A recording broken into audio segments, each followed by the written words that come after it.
नमस्कार। Story bot में आपका हार्दिक स्वागत है। आज हम आपके लिए लेकर आए हैं पुष्पा सक्सेना की लिखी कहानी कंजर। मम्मी, मम्मी, चोर। सोनू की आवाज पर सब चौंक पड़े थे।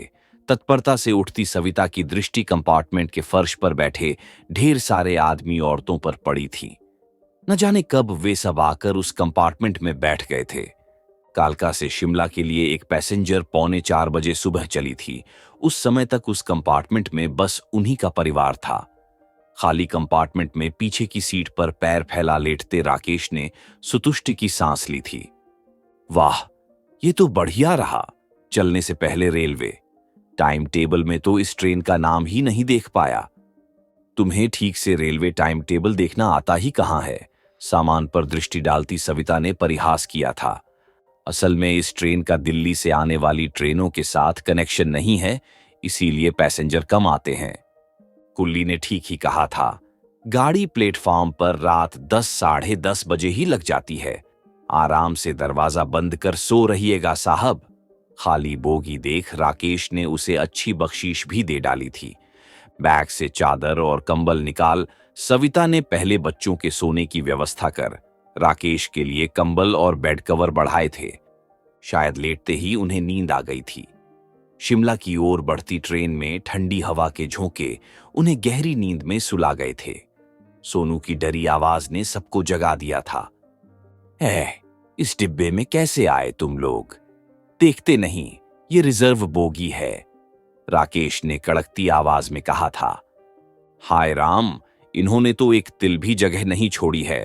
बाथरूम जाने तक का रास्ता नहीं है, सविता भुनभुनाई थी। अरे कंजर हैं साले, जहां जी चाहा बैठ गए। इनके बाप की गाड़ी है ये। राकेश का अफसर दहाड़ उठा था। ऐ साहब, हमको कंजर नहीं बोलना, काट के फेंक देगा। एक नारी स्वर प्रत्युत्तर में उसी तेजी में आया था। दृष्टि उठाते ही सविता आपाद मस्तक सिहर गई थी।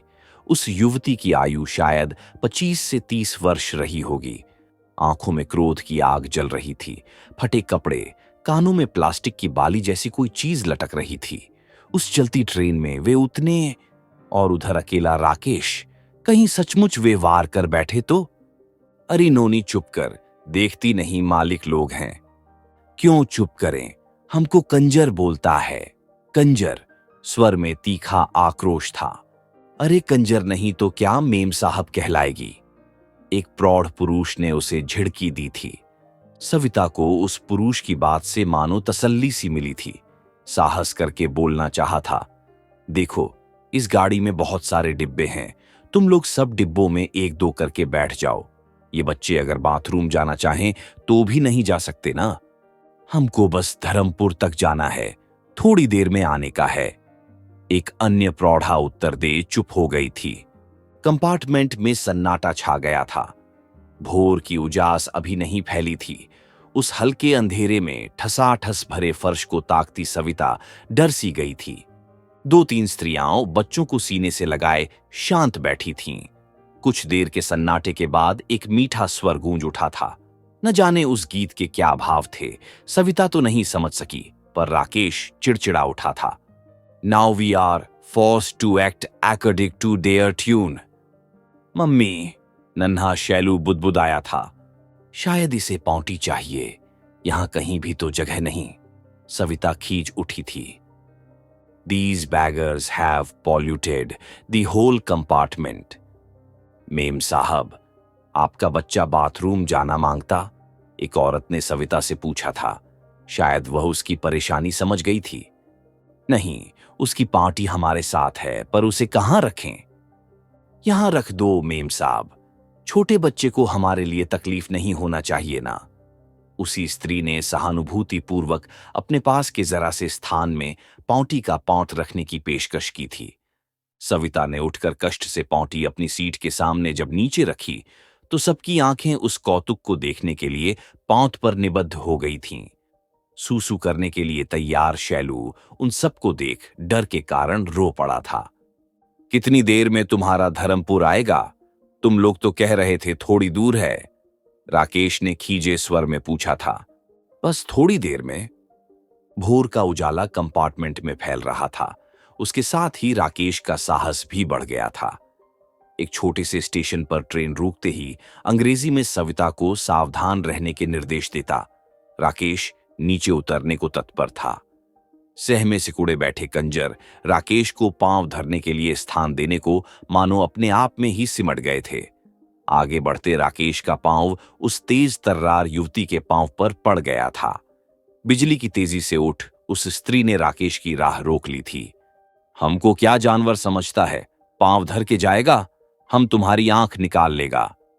सामने खड़ी उस धूल मिट्टी से लिपटी युवती का आवेश देख राकेश सकपका गया था। ऐ नोनी, साहब से जबान लड़ाती है, अभी धक्का देकर फेंक देने का समझी। प्रौढ़ पुरुष की कठोर चेतावनी पर नोनी भड़क उठी थी। क्यों, हम क्या आदमी नहीं बाबू, ये टांगे पसारे सो रहे हैं और हम इनका पांव के नीचे भी नहीं बैठ सकते। क्रोधावेश में नोनी अपने स्थान से उठकर सविता की सीट पर जाकर बैठ गई थी। भय से सविता काठ हो गई थी।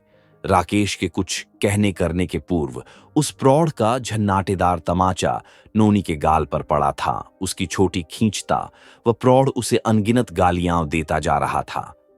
आंखों से बहते आंसू और मुख पर ढेर सारा बिखरा तिरस्कार लिए नोनी ने राकेश और सविता पर आग्नेय दृष्टि डाली थी। इतना बड़ा कांड पलक झपकते हो गया था। माफ करना मेम साहब, ये लड़की शहर जाकर 4 दिन क्या रह आई है, इसका दिमाग ही खराब हो गया है, अपनी औकात भूल गई है। अपने गंदे गमछे से सविता की सीट पहुंचता वह प्रौढ़ दयनीय हो आया था। इसके इसी लक्षण के कारण इसका आदमी भी इसे हमारे सिर पटक गया है साहब। दूसरी शादी के नाम पर यह कुत्ते के माफिक काटने को दौड़ता है। उन्हीं में से एक स्त्री ने सूचना दी थी। दोबारा ट्रेन रुकते ही राकेश ने देर नहीं की थी। झपटकर ट्रेन के नीचे कूद गया था। थोड़ी ही देर में गार्ड के साथ अंग्रेजी में बात करता राकेश कंपार्टमेंट के सामने आ पहुंचा था। उसका अधिकारी रूप अब पूर्ण रूपेण जाग चुका था। कंपार्टमेंट के सामने आते ही गार्ड ने उन्हें जोरों से झिड़का था। ऐ उतरो, फौरन उतरो।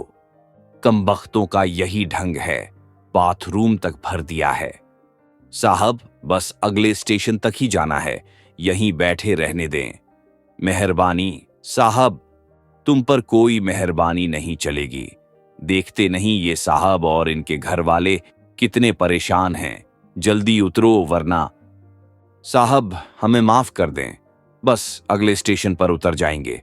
इस नोनी को अस्पताल भर्ती करना है साहब। मुझे कुछ नहीं सुनना है, उतरो फौरन वरना पुलिस बुलाता हूं। तुमने साहब को जान से मारने की धमकी दी थी। जानते हो पुलिस तुम्हारे साथ क्या सलूक करेगी? नहीं साहब, पुलिस नहीं बुलाना। उसी का पाप ये नोनी पेट में ढो रही है। एक सिपाही से लड़ बैठी थी, बस पकड़ ले गए। प्रौढ़ जैसे कहीं खो गया था। चुप कर अपने घर का मैला बाहर नहीं फेंकने का। एक वृद्ध स्त्री का तीखा स्वर गूंज उठा था। तुम्हारी फालतू बातें हमें नहीं सुननी हैं। अरे इस जैसी लड़की के साथ तो यही होना था। गार्ड के मुख पर किंचित व्यंग्य उभर आया था। क्या बोला तू? नोनी तुरा मुंह नोच लेगी कमीने, तेरी मां बहन को ऐसा बोलने का। उत्तेजित नोनी को मुश्किल से पीछे किया जा सका था। अब तुमको नहीं छोड़ूंगा। इस लड़की को जेल की हवा न खिलाई तो मेरा नाम रामनाथ नहीं। क्रोध से गार्ड के नथुने फूल उठे थे। नहीं माई बाप, इस लड़की पर दया करें, कितना कुछ सहा है इसने, आप इसे क्षमा करें सरकार। एक स्त्री रो पड़ी थी। चलो चलो, अब और टंटा नहीं करने का, उतरो सब। प्रौढ़ की आवाज पर एक एक कर सब अपनी गठरी मुठरी सहेज नीचे उतरने लगे थे। माओं के सीने से चिपके बच्चे अचानक छेड़े जाने से बुक्का फाड़ रो पड़े थे। नोनी को तो जबरन ही उतारा गया था। उसके उभारे पेट पर दृष्टि पड़ते ही सविता सिहर सी गई थी। किसके पाप का दंड कौन झेल रही है? ये सब WT बिना टिकट हैं, जेल में क्यों नहीं डलवा देते? क्या फायदा, मुफ्त में जेल की रोटी खाएंगे और बाहर आकर फिर वही धंधा अपनाएंगे। फिर भी उन्हें पनिश तो किया जाना चाहिए, वरना इनकी हिम्मत बढ़ती जाती है। मैं अपना स्टेटमेंट दूंगा कि मुझे मार डालने की धमकी दी गई थी। बिना टिकट गाड़ी में क्या सोचकर बैठे थे कि सरकार तुम्हारा जुर्माना भरेगी? निकालो जुर्माना, वरना 4 महीने जेल की चक्की पीसोगे, समझे? राकेश के शह पर गार्ड और दबंग हो गया था। हम चोर उचक्के नहीं हैं सरकार, ये लीजिए हमारे टिकट। प्रौंढ ने अपनी जेब से सारे टिकट निकालकर गार्ड की ओर बढ़ाए थे। इस लड़की को अस्पताल में भर्ती कराने जा रहे थे हुजूर। वहां की डॉक्टर नोनी को जानती है। अगर इसका ऑपरेशन नहीं हुआ तो ये लड़की मर जाएगी। प्रौढ़ का कंठ रूंध गया था। राकेश और गार्ड उन टिकटों को अवाक ताकते रह गए थे। टिकट रहते पूरे समय वे फर्श पर बैठे रहे। सीट पर पांव पसारे उसके सोते परिवार के प्रति उन्होंने कोई आपत्ति नहीं प्रकट की थी। उनकी झिड़कियां व्यंग्य सुनते रहे। क्यों? क्या इसीलिए नहीं कि आज भी अपने अधिकारों के प्रति वे सजग नहीं है? फर्श पर बैठ यात्रा करना ही उनकी नियति है। उलझन और शर्म का रंग सबके चेहरों पर पुत गया था। उनकी उस स्थिति से बेखबर अपना सामान सहेजते हुए मजदूर अगली गाड़ी की प्रतीक्षा में एक कोने में जा बैठे थे। अगर आपको यह कहानी पसंद आई हो तो लाइक करें, कमेंट करें और स्टोरी बॉट चैनल को सब्सक्राइब करना न भूलें।